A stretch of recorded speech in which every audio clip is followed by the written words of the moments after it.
আহি গ'ল ফেচবুকৰ নতুন আপডেট আহি গ'ল। সেইটো হ'ল ক্ৰিয়েটৰ এছিষ্টেণ্ট টুল আহি গ'ল। মই এজন ফেচবুক কণ্টেণ্ট ক্ৰিয়েটৰ আৰু আপোনালোকেও যদি ফেচবুক কণ্টেণ্ট ক্ৰিয়েটৰ হয়, নতুবা আপুনি এজন ফেচবুক কণ্টেণ্ট ক্ৰিয়েটৰ হ'ব বিচাৰি আছে, তেতিয়াহ'লে এই ভিডিঅ'টো আপোনালোকৰ বাবে। এতিয়া ফেচবুক মেটাৰ ফালৰ পৰা ক্ৰিয়েটৰ এছিষ্টেণ্ট লৈ আহিছে, লঞ্চ কৰিছে। যিসকলে এই টুলটো পোৱা নাই, কিছুমানে পাইছে, কিছুমানে পাব। অৰ্থাৎ যে ক্ৰিয়েটৰ এছিষ্টেণ্ট টুলটোৰ কাম কি, ইয়াৰ বিষয়ে সবিশেষ মই বিতং আলোচনা কৰিম।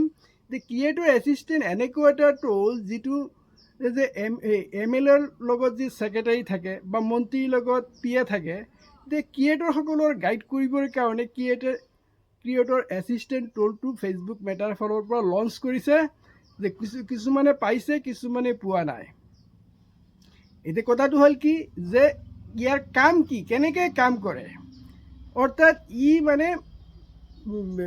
আপোনাৰ পিছৰ পাৰফৰ্মেঞ্চখিনি, অৰ্থাৎ আপোনাৰ কণ্টেণ্টৰ পাৰফৰ্মেঞ্চখিনি ৰিভিউ কৰি দেখুৱায় আৰু আপুনি আগলৈ আগবাঢ়িবৰ কাৰণে আপোনাক গাইড কৰে।